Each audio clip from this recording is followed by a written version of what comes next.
Alright, hello YouTube, this is ahjteam. So in this week's tutorial I will show you a quick way how I usually arrange my session and how I do a very quick rough mix. Alright, so here we have an empty session. So what we'll start with is that we will import the audio files. And here we have our files. And what we'll do is that we will just import them and put them on different tracks. And as we can see, there is a lot of different tracks. And on top of these, there is a rough mix. And let's import that also to the session. So here we have the reference mix. So let's listen what we have going on for this session.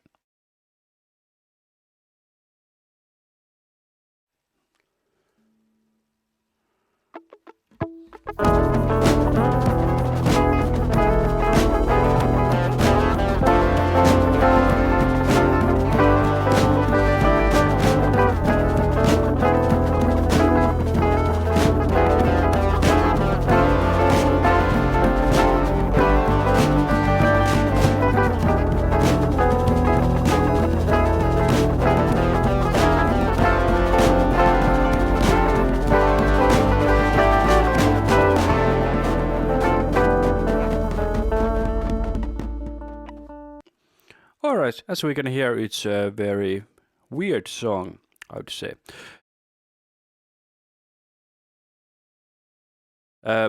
This was a song that I tracked entirely in Audacity just to test if you can do it. And I first recorded the main lick, which is here. And then just did like 16 overdubs on top of that. So anyway, let's mute the reference mix track. Let's first put all the colors to the same. So now we have a session that is not color coded, because I usually color code my tracks so that all the things that are basically in the same group have the same color. So for example, here we have pulse, which is kind of like an equivalent of kick drum that gives the pulse to the song.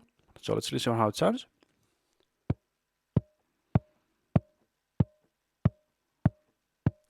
But the thing is that I actually played it by just slapping my hand against my guitar. So that one goes to first. So that's kind of like a kick drum. So here we have a snare bottom and snare top, and snare top goes before the snare bottom in, because I usually go with the live guy order so that it's drums first, then bass, guitars, keys, whatever, vocals. But since this doesn't have any vocals, and here we have the bass, and here we have a djembe, which is also a drum, so let's put it there. So here we have a shaker that is actually a guitar, but it gives this pulse. And here we have a real shaker that goes to the other side. And here we have a peculiar, it's an effect track. It's a guitar, but it tries to emulate to be a snare. Just to give you, the fart that the guitars make. And here we have a snare ghost tracks, which is a very vital part of this track's drum sound. So let's hear that. Alright, and these here are all guitars. So let's start to color code this thing. So here we have a bass. I usually color code my bass green. I don't know why, but I just do. And these here are drums. I usually color code them orange. But let's do the shakers separately. And the djembe. Okay, and here we have feedback. which is an effect track. And let's put it on under the keys, which is purple. So here we have fill chord and fill lick, which are like lead elements. So these go to the bottom because they are leads. And here we have the main lick and main melody. They are also leads, so let's put them as purple. And these are both rhythms, so let's put them as blue. Okay, now we have color coded our session. So let's next add a few group tracks. 3 to be exact. 1 for drums, 1 for rhythm, and 1 for lead. And what we'll do next is that we'll select the tracks that we want. Then we press Option Shift and output groups, and these go to there, and these go to the rhythm, and these go to the lead. So now they are at the right position. So if I want to listen just to drums, it's there. Alright, so what we'll do now is that we will turn down all the faders. Let's bring the mixer here. So here we have our mixer. I'll open this one so you can see the inserts. So let's hide the group channels. Where is it? Yep. Okay, so here we have our audio channels. Let's link these, pull down the faders and unlink them. And then let's put the groups back. Alright, so what we'll start with is that we get the main melody and the main lick up, and then we put the stuff about where they should be. Okay, let's select an area here. So the track starts somewhere around here and ends about here. So we have the loop thing going on now, and let's press play and see where it goes.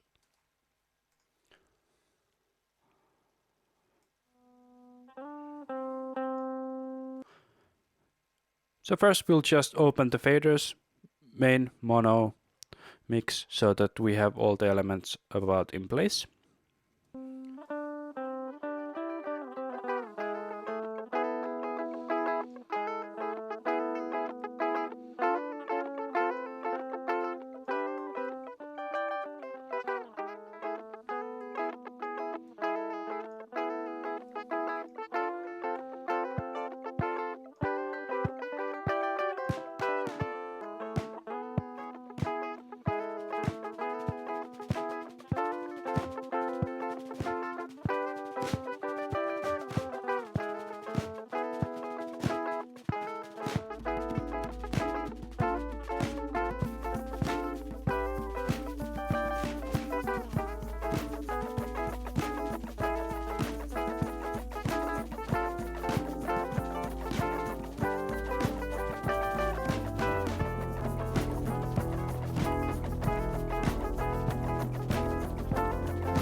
Okay, now we have a basic rough mix going on.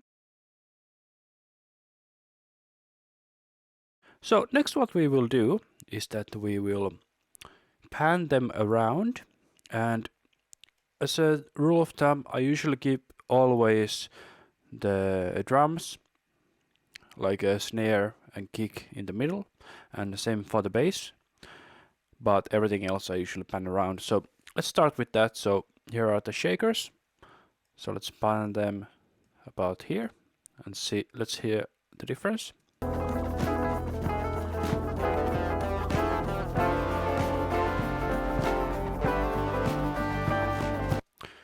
Okay, and then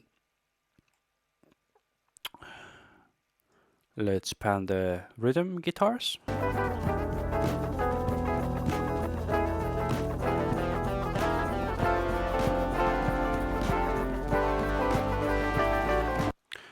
Then the main licks just a bit apart.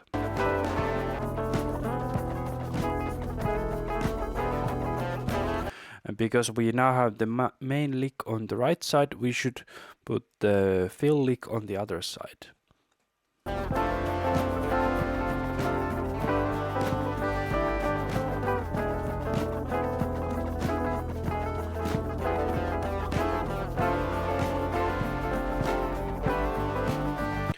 Alright, so now we have a pretty basic and okay sounding mix going on. Okay, but what do we do next? Well, next what I usually do is that I just filter out everything that is unneeded. So, for example, I noticed that the mix is kind of muddy, I would say, if you listen to it.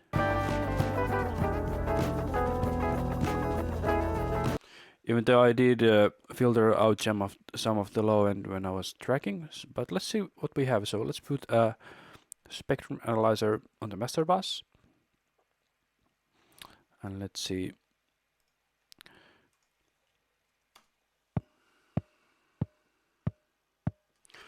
So basically we have this low thumb here, and it ends somewhere around here. So we can actually just filter out everything above and below that. So let's take the Q2, just high pass, low pass, and let's start the high pass at about 80,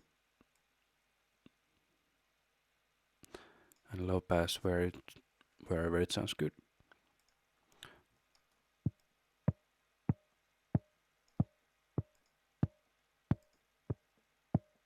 Okay, we don't need anything else than that because we have everything else that does the groove also. So then for the snare,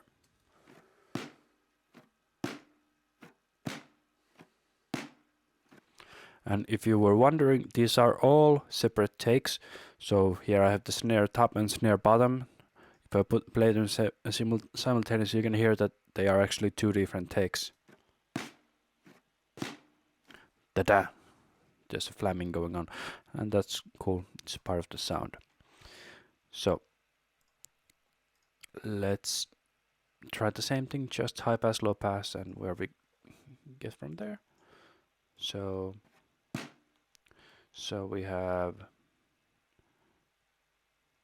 we don't actually need to high pass this at all. What about the next one?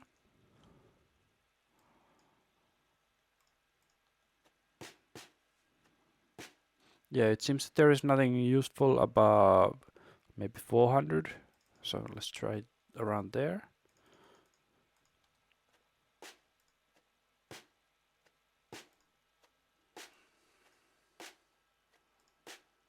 Yeah, as you can see, we got this much. Yeah, okay.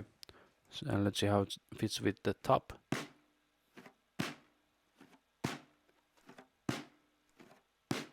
Yeah, sounds better with the high pass filter on.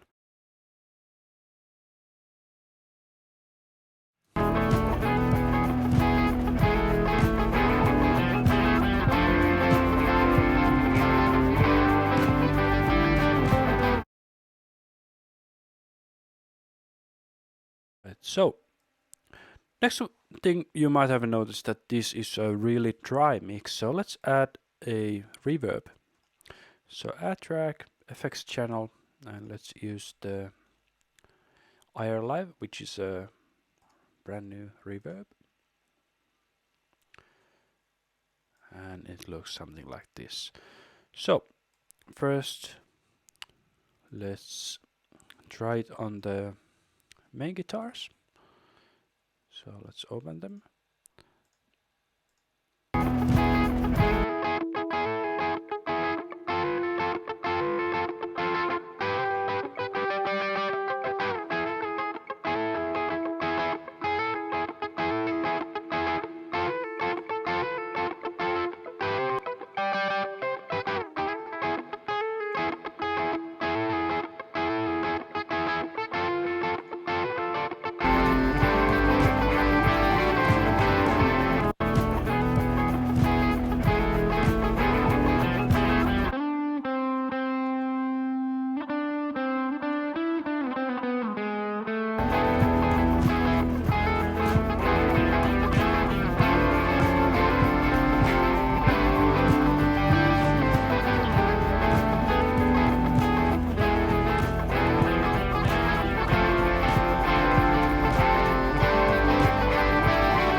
Okay, so now that we have heard the mixed version, let's compare it to the reference mix just to see that we actually did better than what the reference mix sound.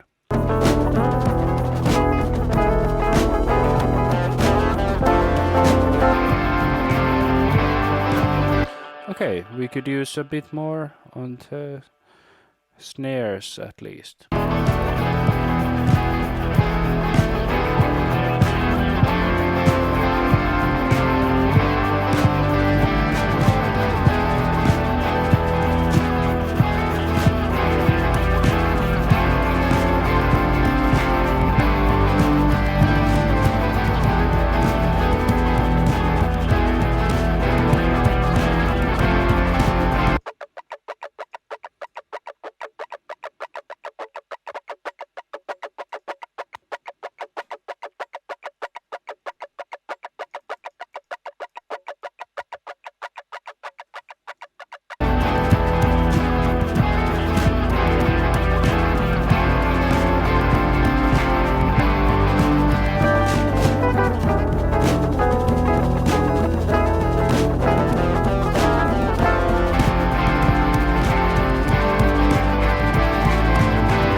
Okay, I think we are now at the point we are not like hurting the mix. So let's put a limiter on the master bus and let's quickly listen how it sounds now.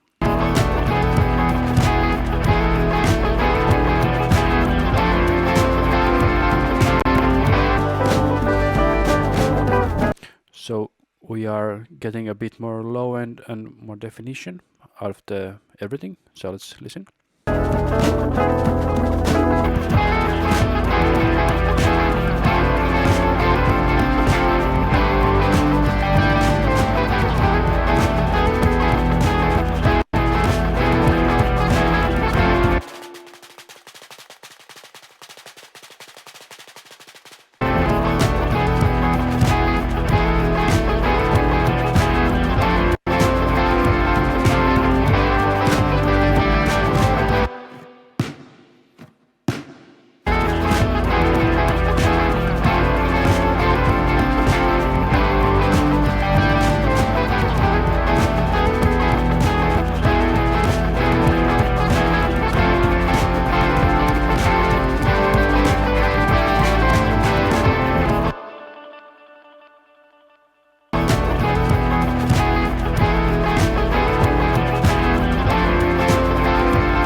If you notice, I have a bit of problem hearing the fill guitar, so let's try so that we boost one frequency that where it, sounds more defined.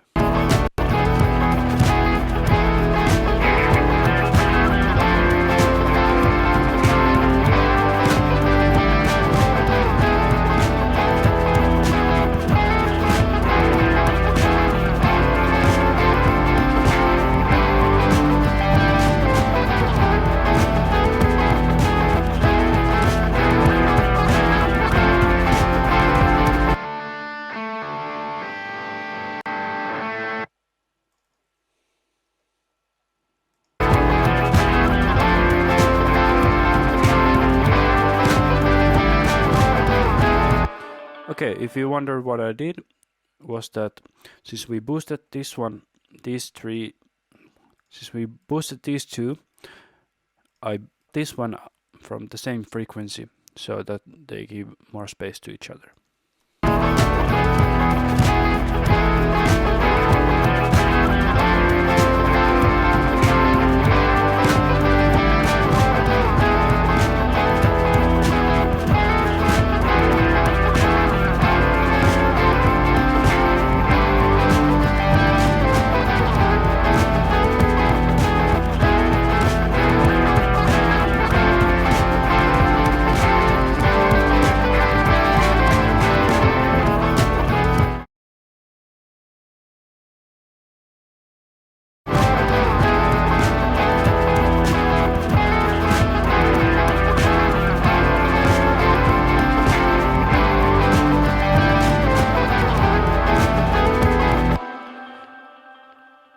Alright, I hope that help you somehow to see how I order, organize, and do a basic rough mix.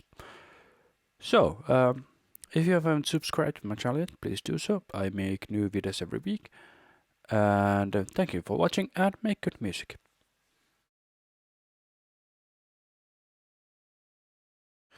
Alright, just a bonus material, I will show you that, as you can see, here are the original tracks used in the video, but I did re-record and rearrange the track so that now it has about 5 minutes in length, and I did make it, and I added some extra tracks like vocals, and I